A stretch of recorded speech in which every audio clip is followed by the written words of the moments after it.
اعوذ باللہ من الشیطان الرجیم بسم اللہ الرحمن الرحیم ولا يزالون يقاتلونكم حتى يردوكم عن دينكم إن استطاعوا ومن يرتد منكم عن دينه فيمت وهو كافر فأولئك حبطت أعمالهم في الدنيا والآخرة وأولئك أصحاب النار هم فيها خالدون ولا يزالون اور لا یزالون یہ لا زوال سے ہے، زوال اور لا زوال۔ زوال کا مطلب تو ہوتا ہے ختم ہو جانا، ڈھل جانا، اور لا زوال کا مطلب ہوتا ہے ہمیشہ۔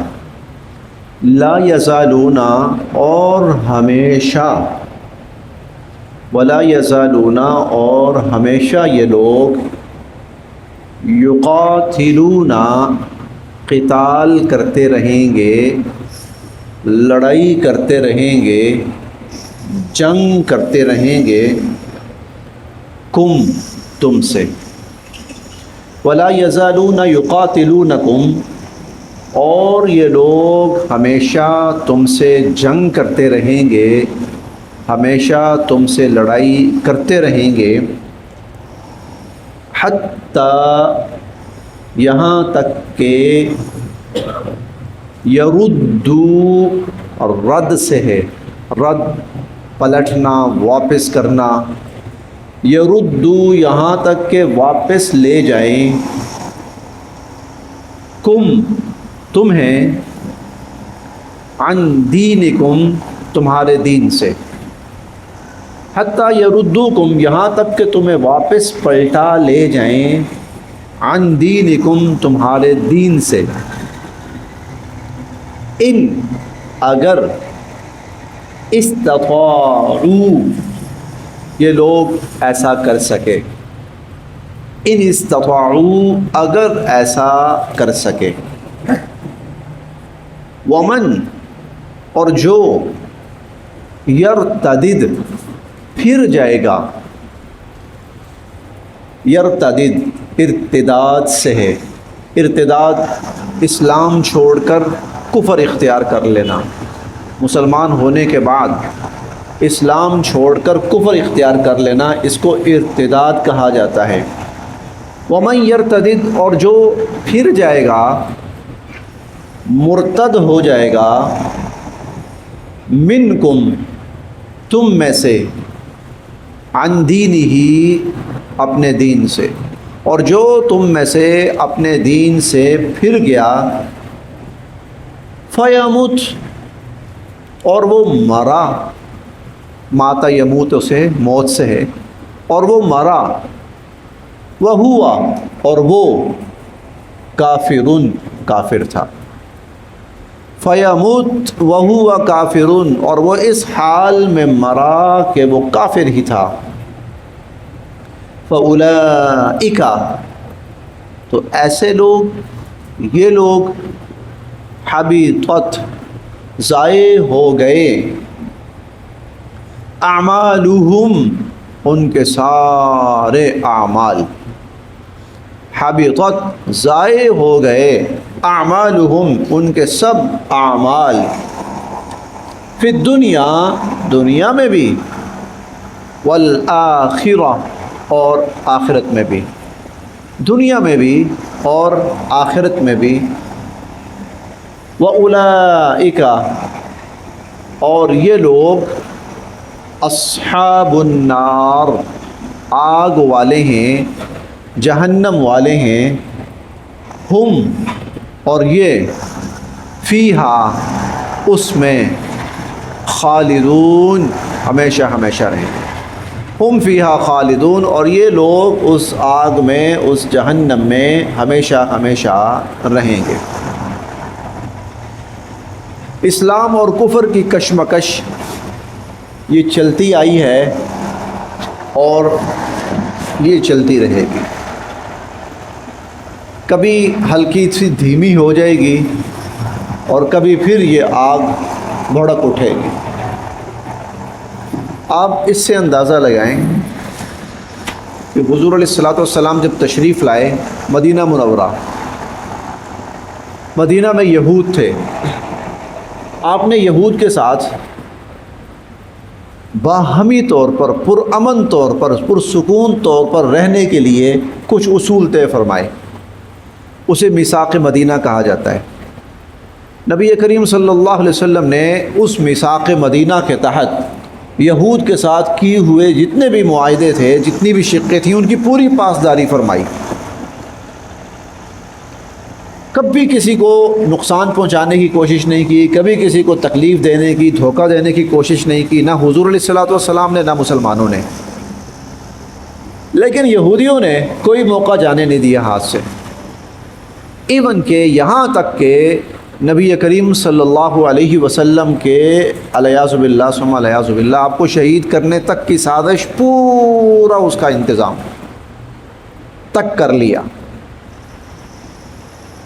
جب مشرکین نے غزوہ احزاب میں مدینہ پہ حملہ کیا تو شق یہ تھی، اس میثاق مدینہ کی شق یہ تھی کہ باہر سے کوئی بھی دشمن آئے گا تو مل کر دفاع کریں گے مدینہ کا۔ دشمن آیا، اب یہود کو چاہیے تھا مسلمانوں سے مل کے دفاع کریں۔ یہود نے کیا کیا؟ دفاع کرنے کے بجائے وہ گئے مشرکین کے پاس، ان کے ساتھ معاہدہ کیا، باہر سے تم حملہ کرو، اندر سے ہم کرتے ہیں۔ جتنا وہ کر سکتے تھے کرتے رہے۔ یہ یہود کا معاملہ ہے، یہ یہود کا معاملہ ہے۔ اب ادھر دیکھیے، نصارہ کو دیکھیے، دوسرا بڑا گروہ، جماعت، اہل کتاب نصارہ، مسلمان مدینہ میں۔ مسلمانوں نے روم کے ساتھ، جو سب سے بڑی عیسائی ریاست تھی، کوئی لڑائی نہیں کی، کوئی چھیڑ چھاڑ نہیں کی، کوئی ان کا بندہ نہیں مارا، کسی ان کے سفیر کو کوئی نقصان نہیں پہنچایا، کچھ بھی نہیں۔ اور وہ 3 لاکھ فوج لے کر مدینہ پہ حملہ آور ہونے کے لیے آ گئے۔ کیوں بھائی؟ کس لیے؟ کوئی نقصان نہیں پہنچایا آپ کو، آپ کے خلاف کوئی پلاننگ نہیں ہوئی، آپ کو کوئی آپ پہ حملہ نہیں کیا، آپ وہ عرب سے باہر کہاں بیٹھے ہوئے ہیں۔ اور مسلمان جو ہیں اٹلی میں تھے نا، روم اٹلی تھا، جس کو مطلب پہلے روم کہا جاتا تھا، سورہ روم قرآن میں آئی ہے، اٹلی ہے جو موجودہ۔ کہاں وہ؟ کہاں مدینہ؟ اب مسلمانوں کے اوپر حملہ آور ہونے کے لیے آپ آ رہے، کیوں؟ مسئلہ کیا ہے آپ کو؟ وَلَا يَزَالُونَ يُقَاتِلُونَكُمْ، یہ ہمیشہ تمہارے خلاف لڑتے رہیں گے، حتیٰ يَرُدُّوكُمْ عَنْ دِينِكُمْ، جب تک کہ یہ تمہیں تمہارے دین سے پھیر نہ دیں۔ ان استطاعوا، اگر وہ ایسا کر سکے، اگر وہ ایسا کر سکے کہ تمہیں تمہارے دین سے پھیر دیں، مرتد کر دیں، تو اس وقت تک تمہارے خلاف لڑتے رہیں گے۔ چنانچہ جو اندلس تھا، جس کو موجودہ اسپین کہا جاتا ہے، وہاں پر پھر یہ ہوا۔ وہاں یہ ہوا کہ جب صلیبیوں نے، عیسائیوں نے وہاں پہ قبضہ کیا، تو جتنی مسلم آبادی تھی ان کے سامنے 2 آپشن رکھی، یا عیسائی ہو جاؤ یا مرنے کے لیے تیار ہو جاؤ۔ چنانچہ ایک وقت ایسا آیا کہ اندلس، جو مسلمانوں کا بہت بڑا مرکزی ایک گہوارہ تھا اسلام کا، جہاں سے اللہ رب العزت نے اسلام کو بہت عروج بخشا، ایک وقت وہ بھی آیا کہ وہاں ایک مسلمان بھی نام لینے والا اعلانیہ نہیں رہا، ختم کر دیا، یہاں تک کہ تمہیں تمہارے دین سے پھیر دیں، تمہیں تمہارے دین سے برگشتہ کر دیں، پھیر دیں، مرتد کر دیں۔ تو اسی لیے اللہ فرماتے ہیں کہ تم پر بھی کتب علیکم القتال، تم پر بھی پھر قتال فرض کیا گیا۔ انہوں نے باز نہیں آنا، یہ نہیں رکیں گے۔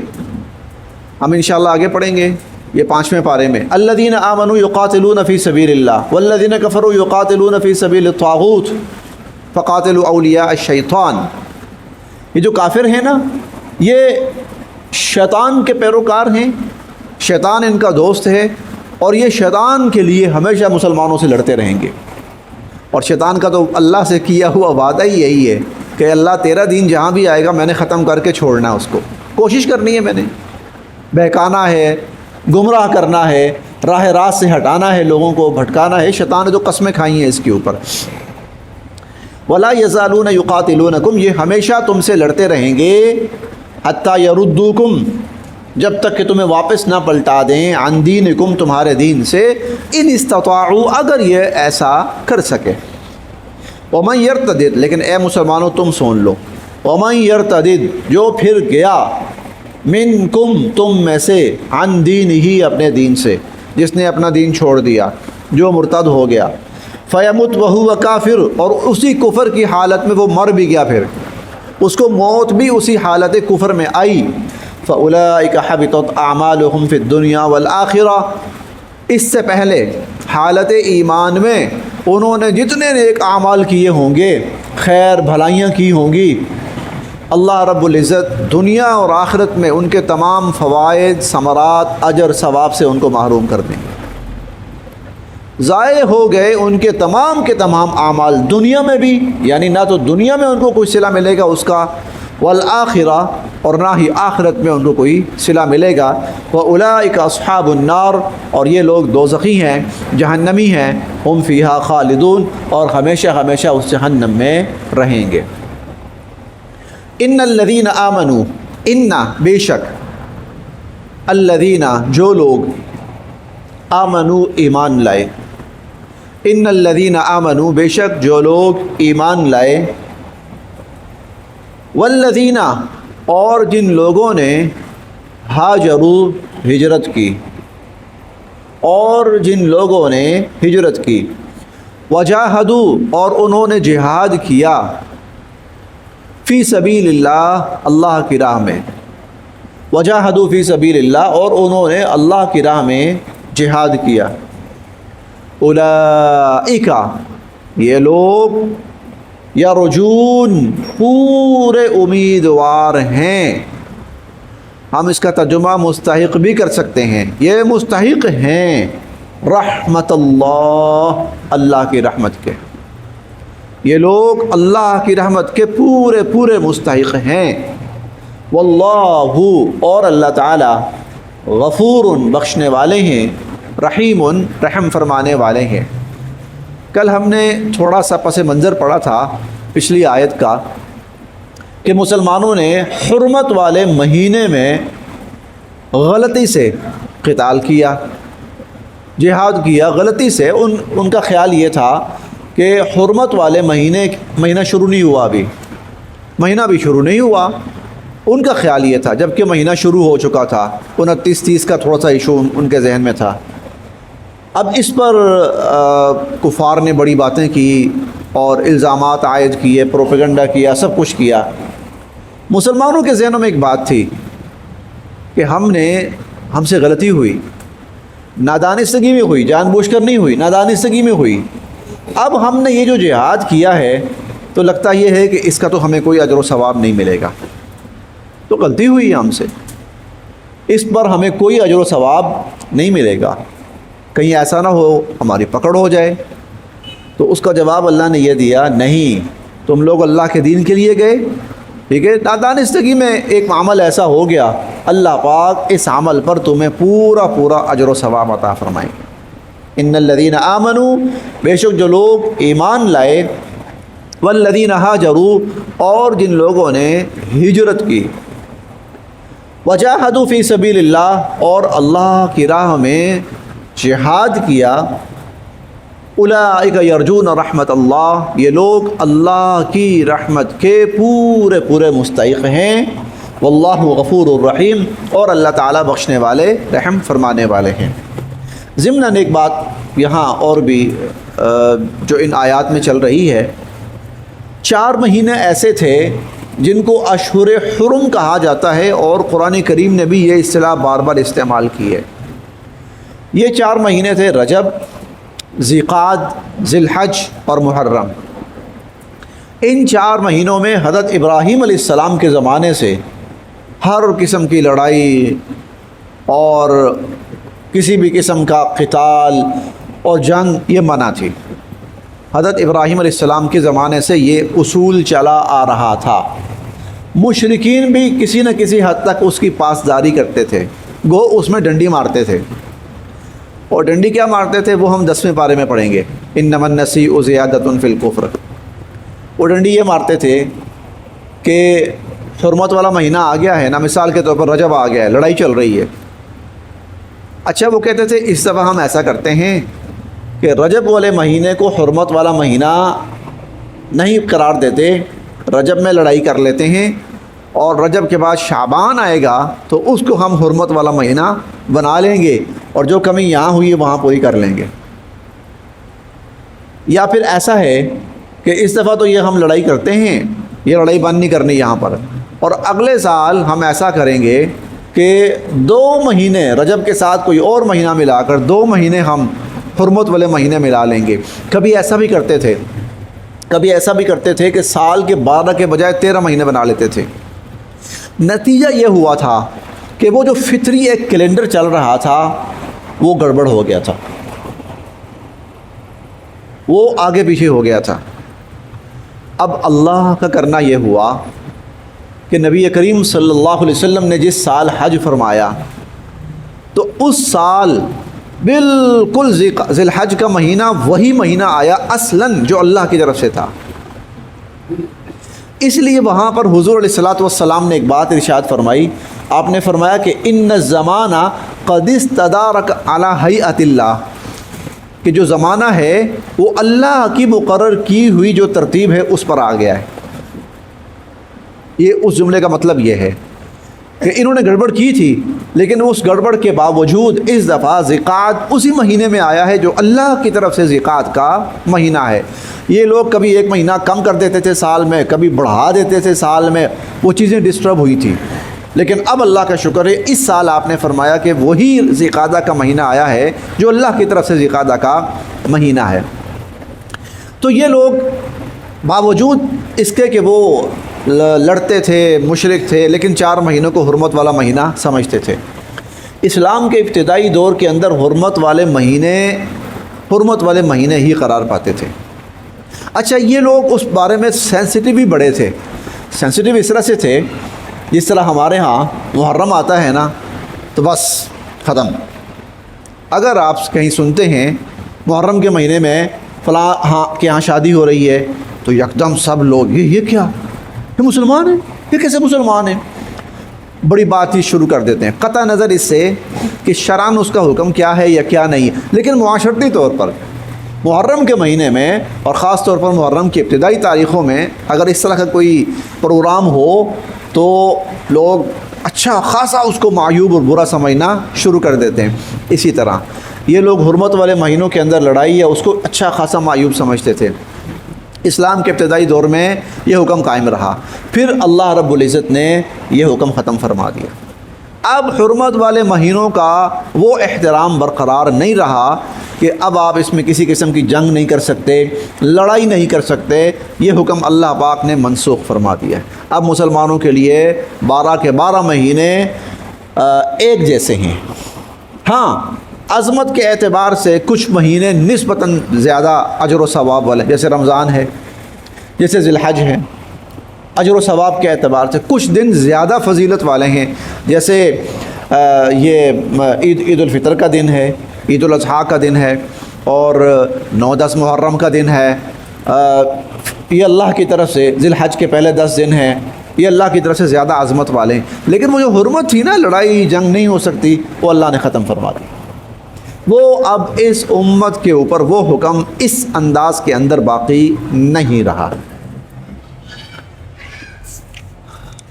دیکھتے ہیں جی پھر وَلَا يَزَالُونَ يُقَاتِلُونَكُمْ، اور یہ لوگ ہمیشہ تم سے جنگ کرتے رہیں گے، لڑتے رہیں گے، حَتَّى يَرُدُّوكُمْ عَنْ دِينِكُمْ، جب تک کہ تمہیں تمہارے دین سے پھیر نہ دیں۔ یعنی ان کا اصل جو ٹارگٹ ہے اور ہدف ہے وہ یہ ہے مسلمانوں کو ان کے اسلام سے دور کرنا۔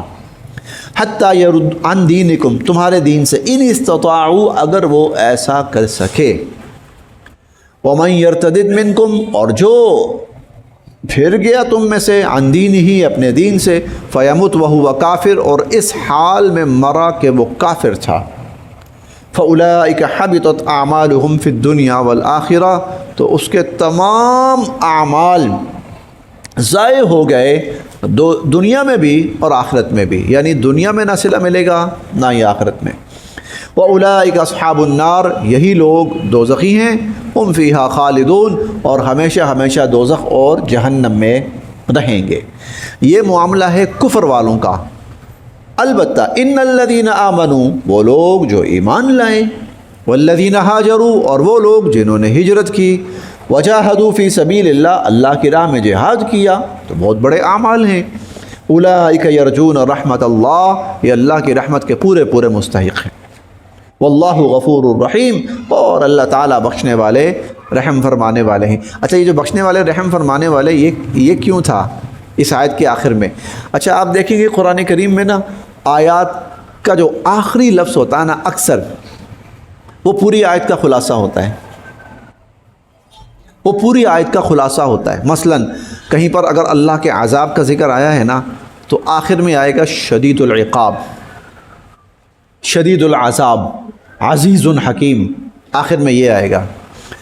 اگر اللہ کی رحمت کا تذکرہ ہے نا، تو وہاں پر آئے گا غفور الرحیم، عفو غفور، بخشنے والا، رحم کرنے والا۔ اچھا، اگر کہیں پر اللہ رب العزت کے علم کا تذکرہ چل رہا ہے نا، تو آخر میں آئے گا علیم حکیم۔ اور اگر اللہ رب العزت کی سماعت کا تذکرہ چل رہا ہے، تو آخر میں آئے گا سمیع علیم یا سمیع بصیر۔ اور علم کا تذکرہ ہو تو خبیر کا لفظ بھی ہے۔ یہ جو آخری جملہ ہوتا ہے نا، یہ پوری آیت کا خلاصہ ہوتا ہے، اور یہ پوری آیت کے ساتھ میش کر رہا ہوتا ہے۔ ایک نا بدو تھا، عرب بدو، تو ایک صاحب علم تھا، اس نے اسے کہا کہ میں آیت پڑھتا ہوں، یہ بتاؤ یہ خدا کا کلام ہے کہ نہیں ہے؟ اس نے کہا اچھا پڑھو۔ آیت پڑھی، والسارق والسارقۃ فاقطعوا ایدیہما جزاء بما کسبا نکالا من اللہ۔ چور مرد ہو یا عورت ہو، اس کا ہاتھ کاٹ دو، جزاء بما کسبا، اور یہ بدلہ ہے ان کے عمل کا، نکالا من اللہ، اور اللہ کی طرف سے یہ سزا ہے۔ اب اگلا جملہ ہے واللہ عزیز حکیم، اللہ غالب ہے اور حکمت والا ہے۔ اس نے پڑھا واللہ غفور الرحیم، اللہ بخشنے والا ہے، رحم مہربان ہے۔ وہ کہتے نہیں یار، یہ قرآن نہیں ہے۔ وہ کہتے یہ قرآن نہیں ہے، اللہ تعالیٰ اپنا قانون بیان کر رہے ہیں، میں قانون اتار رہا ہوں، اور جہاں پر قانون کا تذکرہ آتا ہے نا، تو وہاں پر قانون کے ساتھ قوت کا تذکرہ آتا ہے، اور قوت کا جو لفظ ہے نا، وہ غفور الرحیم میں ہے ہی نہیں، وہ تو بخشنے والا ہے، مہربان ہے۔ ایک قرآن کی آیت نہیں۔ اس نے کہا اصل جملہ یہ واللہ عزیز حکیم، اللہ غالب ہے اور حکمت والا۔ انہوں نے کہا ہاں، اب یہ قرآن ہو سکتا ہے، یہ قرآن ہو سکتا ہے۔ اب دیکھیں واللہ غفور الرحیم، اللہ بخشنے والے ہیں، رحم فرمانے والے ہیں۔ کیوں؟ صحابہ کے ذہن میں یہ تھا ہم سے غلطی ہوئی، خطا ہوئی ہم سے، تو اللہ رب العزت نے ایک طرف تسلی دی اور ساتھ یہ بھی کہا غلطی خطا ہوئی تو اللہ بخشنے والا ہے۔ قرآن کا یہ جو آیات کا آخری جملہ ہوتا ہے نا، آخری جملہ عموماً اللہ کی صفات ہوتی ہیں، اکثر اللہ تعالیٰ کی صفات ہوتی ہیں، کوئی نہ کوئی صفت ہوتی ہے، وہ پوری آیت کے ساتھ میچ کر رہی ہوتی ہے، اور اس آخری جملے کے اندر پوری آیت کا خلاصہ ہوتا ہے۔ واللہ غفور الرحیم، اور اللہ تعالیٰ بخشنے والے، رحم فرمانے والے۔ یہی قرآن کریم کا ایک حسن اور اس کی خوبی ہے۔ صدق اللہ العظیم۔